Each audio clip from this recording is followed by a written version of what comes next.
The following podcast is offered freely through the Insight Meditation Community of Washington and by Jonathan Foust. To learn more or to make a donation to support this work, please go to www.jonathanfoust.com. So I am now, but I was particularly a real zealot in my practice. For many, many years, I was gunning for enlightenment. I was living in an ashram. I had a poverty vow. I had a celibacy vow. My entire life was about practicing deeply and serving. And I loved the life. I really did. And in the community where I lived, we did a lot of practice. And I was really focused, really giving everything I had to this sense of enlightenment, whatever that meant.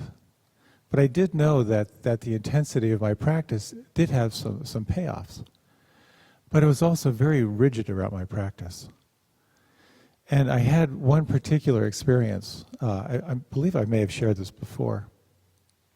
But I love living in a spiritual community. I always described it as living in a community of fellow maniacs. The kind of people who would wake up at 5 in the morning to do intensive yoga and meditation and all of that.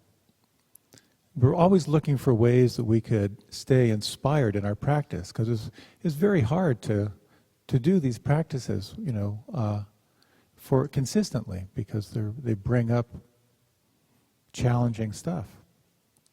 So one morning in particular, we were doing our yoga practice, and we started 5 in the morning. I remember it was in the winter; it was really dark. We had just a few lights on.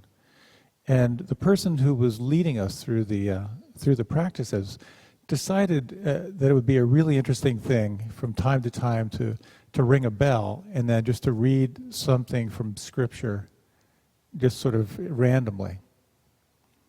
So I remember at one particular point we were all doing the headstand, so we're all upside down and holding the posture for a pretty long period of time.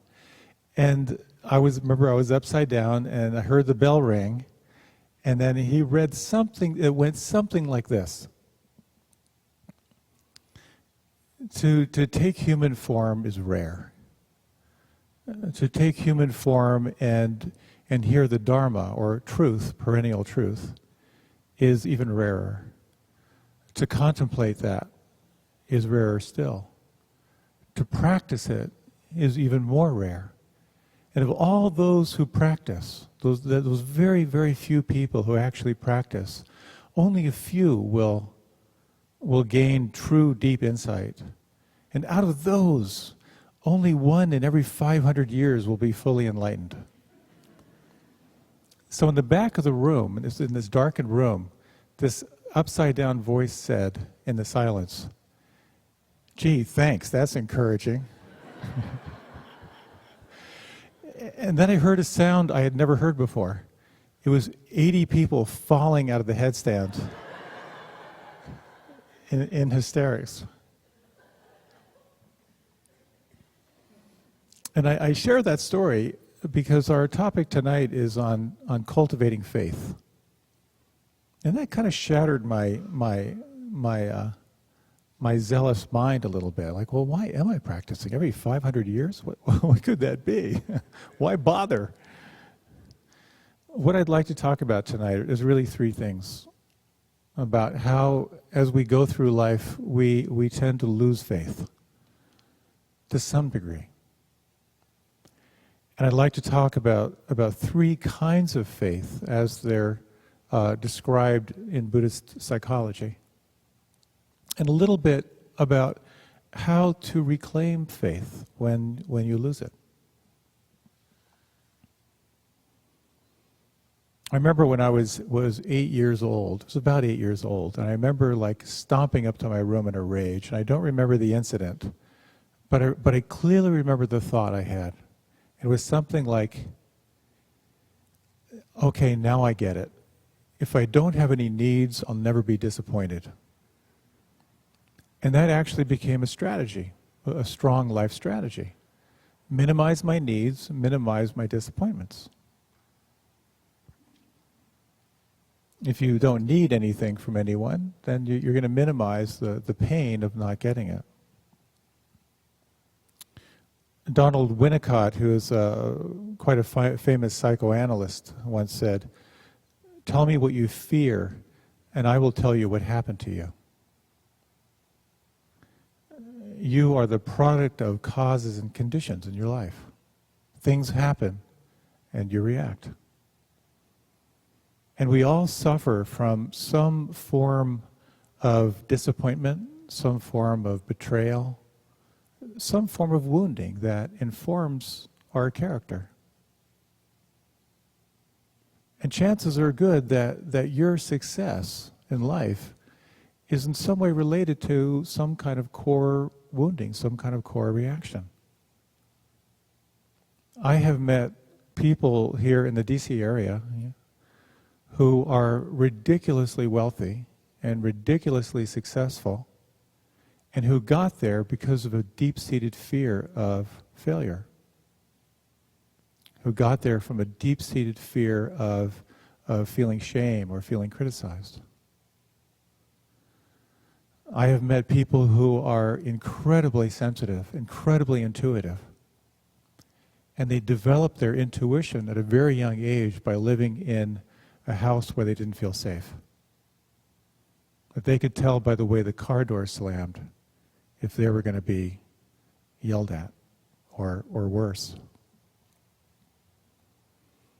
I know people who are incredibly skillful in hands-on healing who ache to be touched in the way that they touch. And I know people who are incredibly funny and incredibly entertaining, and at the core they're very lonely. So there's a very interesting theory that when you look at what you do really, really well, it's oftentimes based in some form of a break. If someone isn't there for you, there's sort of a decision, well, I'm going to be there for everyone else. So it's interesting to reflect on what you do really well. What has made you really successful? And is it tied in some way to some form of internal wounding? When I heard this sort of theory, I thought, well, my God, what is it that my life is all about? And my life has pretty much been all about creating a space for people to go inside that feels safe and to form some kind of internal connection. That's all I do. It's all I think about. I create products that support people in doing that. I work one-on-one with people in doing that. And I thought, well, so that's what my life is about. So how is that connected? And then I remembered an experience I had when I was about 6.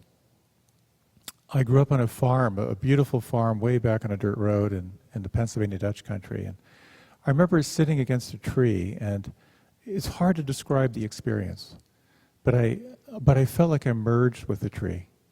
And my consciousness expanded so vast that in my little 6-year-old mind, the only way I could describe it was I felt like the stars in the sky were cells in my body. It was a mystical experience. And I ran into the house when I sort of came back to tell my mother. And I started to tell her, and she said, "Wash your hands, it's time for dinner." It was a sort of a searing moment of like, no one gets this. And that actually became a real impetus, a driving force in my life. So these internal wounds that we have are not necessarily bad. They're sometimes described, Campbell describes them as sacred wounds, that they actually can initiate a very powerful search or adventure in your life. Donald Winnicott, this psychoanalyst, goes on to say, and this is a beautiful reading, "A baby relaxes as she senses something holding her, some steady, ongoing, benign presence as a backdrop to her being, where she can always fall back into. When we sense this large container of basic trust, we relax into the intimacy of this being." So when we feel safe, when we feel held, we relax and we open. And for many of us, that sense of being held isn't there. There is kind of a chronic sense that it's not okay. Something needs to get done before it's okay. On some level, we're trying to figure out how it all works so that we can feel okay, so that we can feel held. And some of us find a sense of faith, whether it be in a tradition or a teacher or in nature. So paying attention to the lack of faith or the lack of trust can be a very important part of spiritual inquiry into what it means to be whole. So I'd like to look a little bit closer at faith and these three different forms of faith. About 15 years ago, there was a very wealthy woman who paid me to drive her car and her dog to the other side of the country. And so I would do this twice a year, and it was actually worked really well for me. I liked driving. It's sort of cave time. I really liked the dog, and I would visit friends along the way. And I would often take a southern route, going down through, Arkansas and through there, and I would tune in to some of the local radio stations. And I remember at one point listening to, sort of the Christian radio. And this is what I heard, that this speaker said, to be a good Christian, don't think. You do what your minister tells you. You obey the word of God as your minister tells you.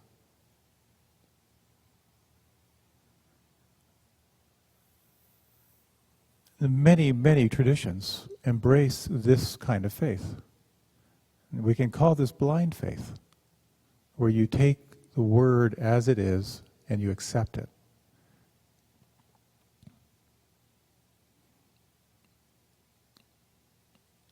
There's a wonderful story of this fellow says, once I saw this guy on a bridge and about to jump. I said, don't do it. He said, no one loves you. I said, God loves you. Do you believe in God? He said, yes. I said, are you a Christian? He said, a Christian or a Jew? He said, a Christian. I said, me too. Protestant or Catholic? He said, Protestant. I said, me too. What franchise? He said, Baptist. I said, me too. Northern Baptist or Southern Baptist? He said, Northern Baptist. I said, me too. Northern Conservative Baptist or Northern Liberal Baptist? He said, Northern Conservative Baptist. I said, me too. Northern Conservative Baptist Great Lakes region or Northern Conservative Baptist Eastern region? He said, Northern Conservative Baptist Great Lakes region. I said, me too. Northern Conservative Baptist Great Lake Regions Council of 1879 or Northern Conservative Baptist Great Lakes Region Council of 1912? He said, Northern Conservative Baptist Great Lakes Region Council of 1912. I said, die, heretic, and I pushed him over.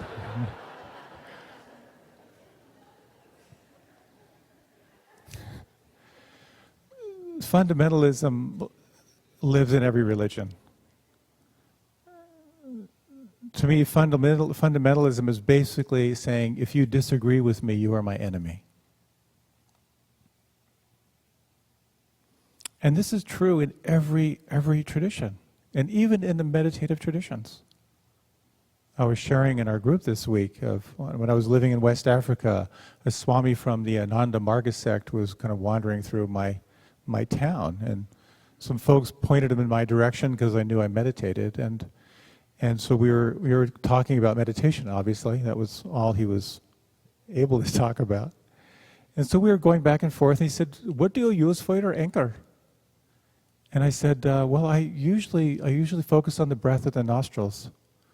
And he said, "Very bad, very bad."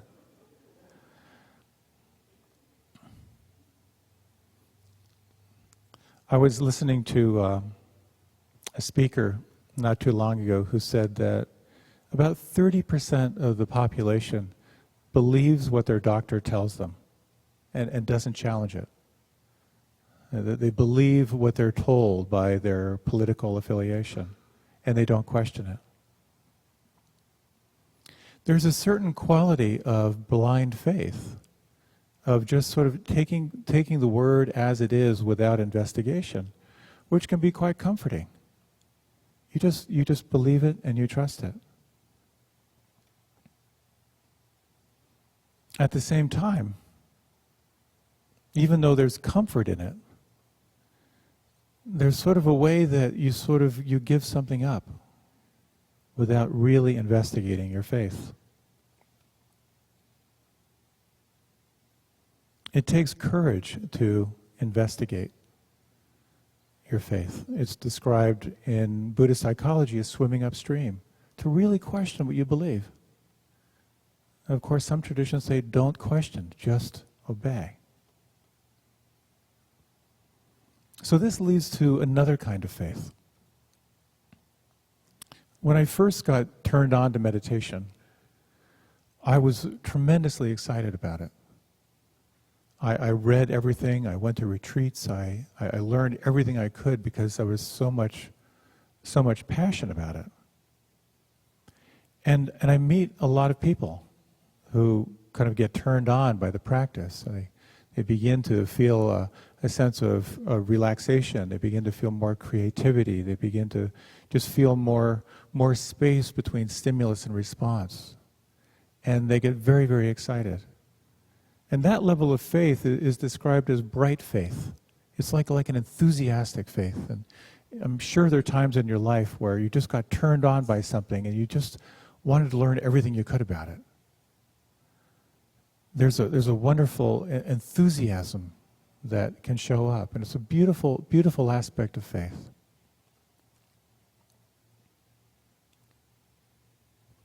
There's another kind of faith, a third kind of faith that I'd like to talk about. And it's the faith that comes from sincere, sustained investigation in your life.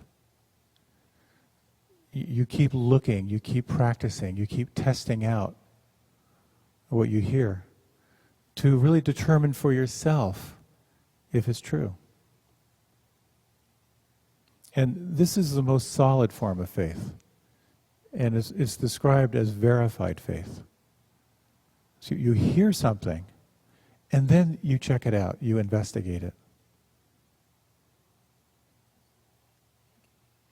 It's a very interesting element because it actually embraces doubt. It actually encourages doubt. It encourages skepticism. One of the things I most respect about the teachings in Buddhism, and I don't think of myself as a Buddhist. I always think about Swami Satchidananda when he was asked by some reporter. You may know Swami Satchidananda. He was one of the first Western teachers. He founded a community here in Virginia. He was at Woodstock, and someone said, well, so what do you think of this as a Hindu? And he said, I don't think I'm a Hindu. I think I'm an undu.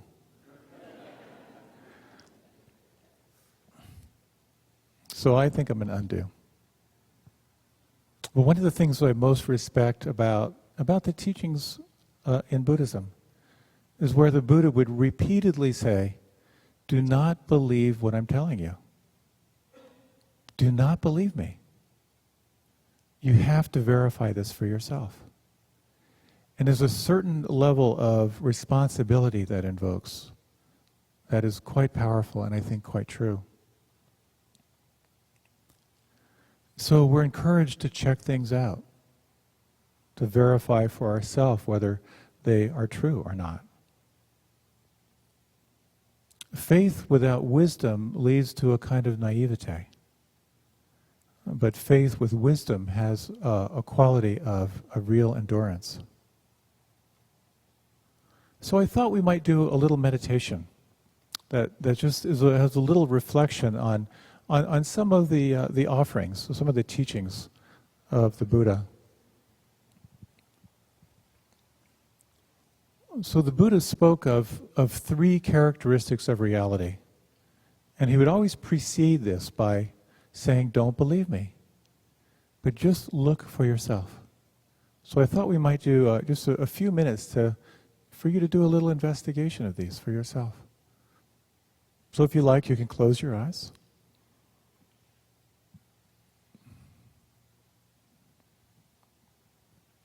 The first characteristic of reality is referring to the reality of impermanence. That everything that is born of causes and conditions is subject to change. You might take these minutes to reflect on this. As you observe what changes, can you verify this for yourself? Everything born out of causes and conditions is subject to change.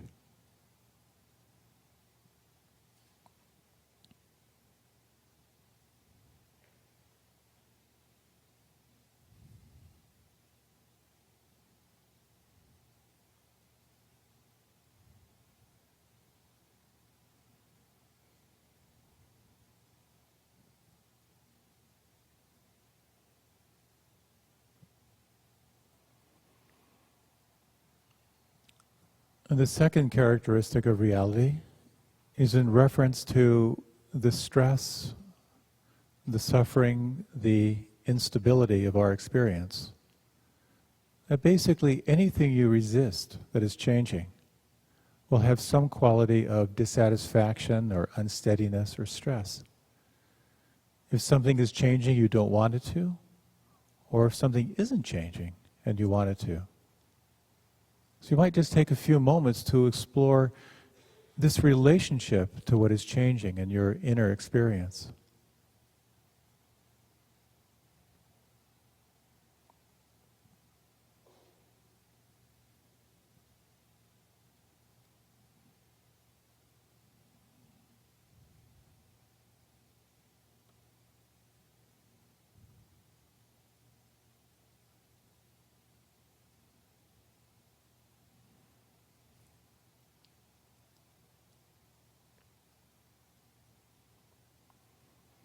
The third characteristic of reality is in reference to the self. That there are qualities of your self that are born out of causes and conditions and subject to change. Your physical body will change. Beliefs might change. And you might just reflect, is there something in this self that is beyond change? Can you sense that?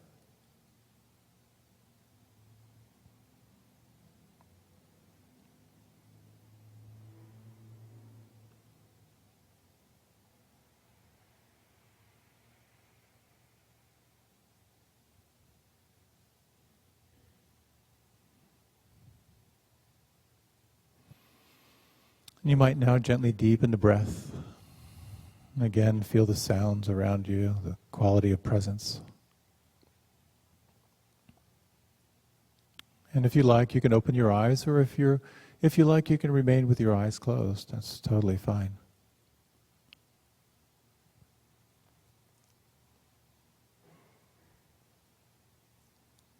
I find there's something quite powerful about hearing something like a reflection on impermanence and actually actively investigating that, for me, has cultivated a sense of kind of verified faith, or a sense of mature faith that has helped to shape my understanding of life. Just this very fact of impermanence has helped me to recognize that when I'm in pain or emotional turmoil, to recognize that this will change. And at the same time, when I'm in some exalted state, or a state of deep, deep peace, that this too will change. It has helped to facilitate a greater sense of equanimity, maybe a little more wisdom or compassion. The Buddha spoke about spiritual practice in this way. That with any technique, any practice, to give yourself to it fully, and then to evaluate for yourself. Did this cultivate a more wholesome state, or a less wholesome state.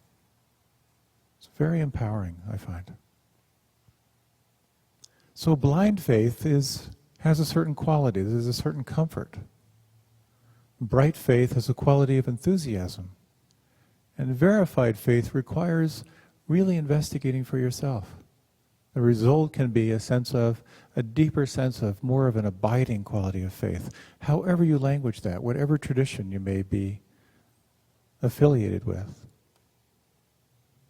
Blind faith has its downsides. You may know the story of someone who prayed every morning out loud to win the lottery. Please let me win the lottery. Please, God, let me win the lottery. And finally, one day, this booming voice said, "Will you buy a damn ticket?"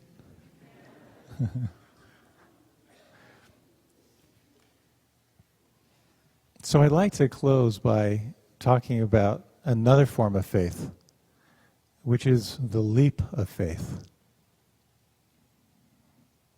I've taken a few.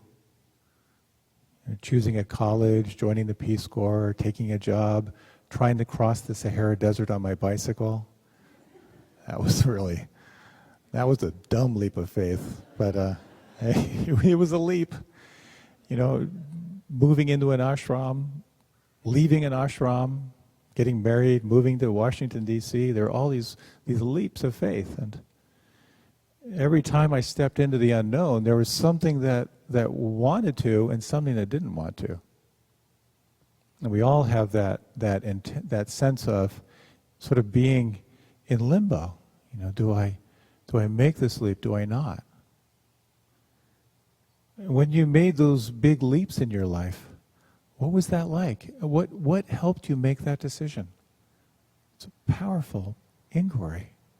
What is it that calls us forward? I truly believe that there is some wisdom faculty within us that is constantly moving us forward. And part of it is to sense the dissatisfaction we feel of what we are, of where we are, and to really pay attention to that. And I know many, many people who will engage into a deep, sincere spiritual practice, and their life begins to change. Inevitably, the old fears that hold you back, they begin to lose their grip. And at the same time, the old dreams, like when I get that, I'll be happy, they tend to lose their grip as well. And there can be a little disorientation, a little sense of what now? Where do I go now? It's an exciting practice, actually. One of my favorite readings, this is rather long, so if you like, you can close your eyes. You don't have to. It's called Fear of Transformation. And you might just reflect on those moments where you have found yourself between two things. Sometimes I feel that my life is a series of trapeze swings. I'm either hanging on to a trapeze bar, swinging along, or for a few moments in my life, I'm hurtling across space in between trapeze bars. Most of the time, I spend my life hanging on for dear life to my trapeze bar of the moment. It carries me along at a certain steady rate of swing, and I have the feeling that I'm in control of my life. I know most of the right questions and even some of the right answers. But once in a while, as I'm merrily or not so merrily swinging along, I look ahead of me into the distance, and what do I see? I see another trapeze bar swinging toward me. It's empty, and I know in that place in me that knows that this new trapeze bar has my name on it. It's my next step, my growth, my aliveness going to get me. In my heart of hearts, I know that for me to grow, I must release my grip on the present well-known bar to move to the new one. Every time it happens to me, I hope, well, no, I pray that I won't have to grab the new one. But in my knowing place, I know that I must totally release my grasp on my old bar, and for some moment in time, I must hurtle across space before I can grab onto the new bar. Each time, I am filled with terror. It doesn't matter that in all my previous hurdles across the void of unknowing, I have always made it. Each time I am afraid I will miss, that I will be crushed on unseen rocks in the bottomless chasm between the bars. But I do it anyway. Perhaps this is the essence of what the mystics call the faith experience. No guarantees, no net, no insurance policy, but you do it anyway because somehow to keep hanging on to that old bar is no longer on the list of alternatives. And so for an eternity that can last a microsecond or 1,000 lifetimes, I soar across the dark void of the past is gone, the future is not yet here. It's called transition. I've come to believe that it is the only place that real change occurs. I mean real change, not the pseudo change that only lasts until the next time my old buttons get punched. I have noticed that in our culture, this transition zone is looked upon as a no thing, a no place between places. Sure, the old trapeze bar was real, and the new one coming toward me, I hope that's real too. But the void in between, that's just a scary, confusing, disorienting nowhere that must be gotten through as fast and as unconsciously as possible. What a waste. I have a sneaking suspicion that the transition zone is the only real thing, and the bars are illusions we dream up to avoid the void, where the real change, the real growth occurs for us. Whether or not my hunch is true, it remains that the transition zones in our lives are incredibly rich places. They should be honored, even savored.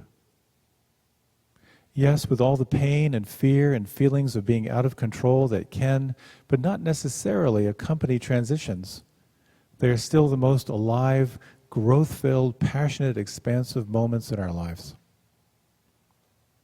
And so, transformation of fear may have nothing to do with making fear go away, but rather with giving ourselves permission to hang out in the transition between trapeze bars.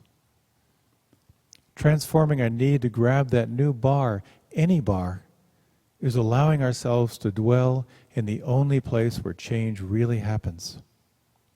It can be terrifying. It can be enlightening, in the true sense of the word. Hurtling through the void, we may just learn how to fly.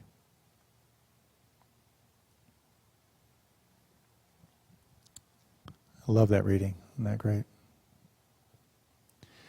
So when we lose trust, when we lose faith, we're then overcome by doubt. And doubt is paralysis. The third Zen patriarch was once asked, what is the antidote to doubt? What do we do when we're paralyzed? This is a couple thousand years ago. Around a couple thousand. And what he said was that there are two things. The first one is to have a good intellectual understanding. To really understand what are the laws of nature. Particularly when we are going through a difficult time in our lives. It can be very, very helpful to recognize impermanence. All things born out of causes and conditions are subject to change. Anything you try to control eventually will lead to stress, dissatisfaction, and suffering. Anything you hold on to as I and mine will create some form of stress. And conversely, when you let go, there is a greater sense of freedom, a greater sense of possibility. And for many people who are engaged in a transformational practice, and paying attention to your life through this lens of non-judging awareness leads to some form of change and transformation, new energy and new possibilities. Recognizing that old digested thoughts and beliefs, feelings and emotions naturally come to the surface to be seen, to be honored, and ultimately to be released can be very helpful. Quite often in this sort of world of really embracing transformation, it's quite interesting when, with someone who has that same sort of view. I remember back in the ashram when someone would say, I'd say, how are you doing? And they'd say, I just feel so much fear and anxiety and a sense that things are just falling apart. And the other person would say, wow, that's great.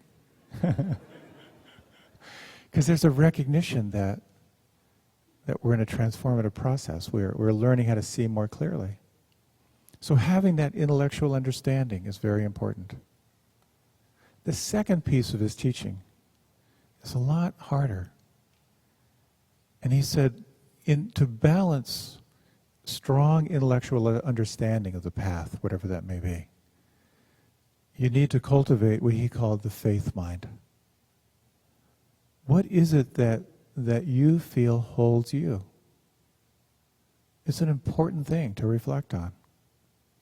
For some people, it might be a tradition. It might be a teacher. It might be nature. It might be the community. It might be love. Reflecting on that, when you let go of something in your life, what is it that you let go into? To find that space of how you hold your experience is a valuable, valuable place.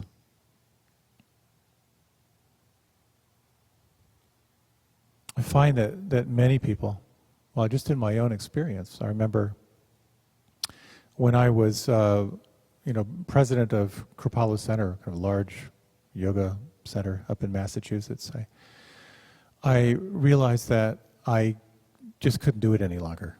It was just no longer possible. It was a challenging job, and I sort of felt like I'd done what I needed to do. So I called a mentor of mine, and I said, I just want you to know that I let the board know that I want to transition out, and I'm going to do it the best way I can. And what he said to me was so helpful. He said, that's great.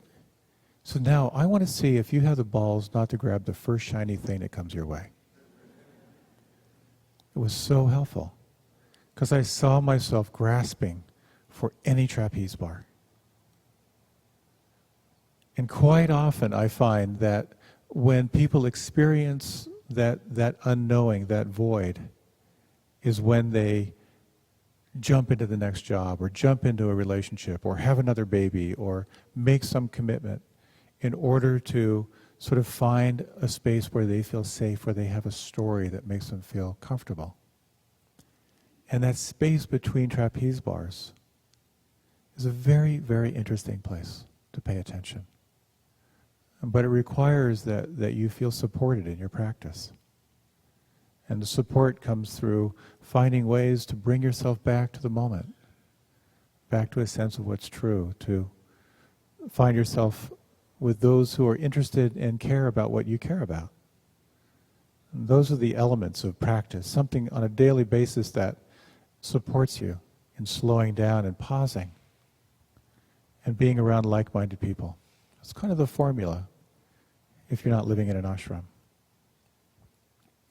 Why don't we close with a short meditation? There's a little reflection here.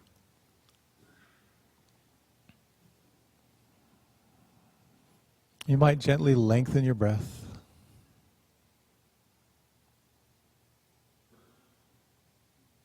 And take a moment to relax, to feel the quality of presence that is here.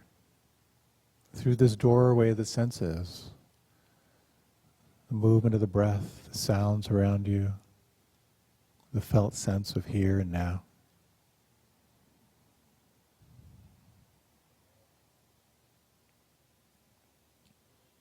It's said that our practice is made up of two elements: One is a quality of wisdom, the capacity to recognize what is here, to name what is present. The other wing of the practice is this practice of compassion. Can you hold this moment with a quality of kindness, with a quality of empathy?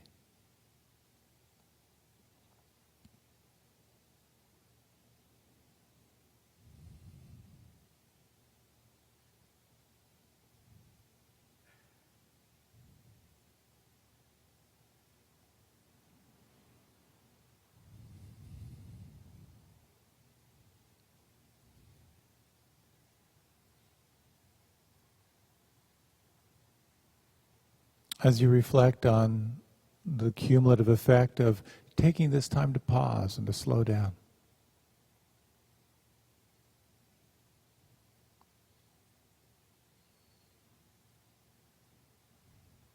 we'll take just a moment to reflect on a brief meditation called the offering of merit. It's a helpful way to reflect on practice, oftentimes done at the end of a retreat. When you reflect on your meditation, this time of practice, you might reflect on whatever you're leaving behind, whatever you're taking with you, and to offer that to yourself. May your path be filled with a greater sense of ease and well-being.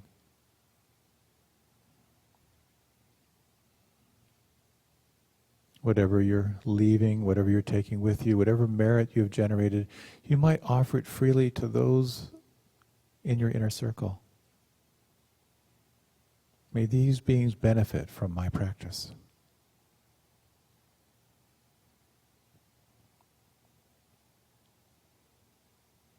And in these closing moments, you might offer it out to all beings in all directions. May all beings benefit from the fruit of your practice.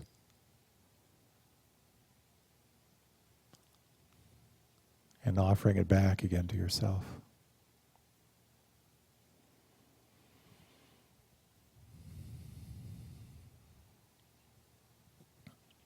And as you're ready, you can deepen the breath.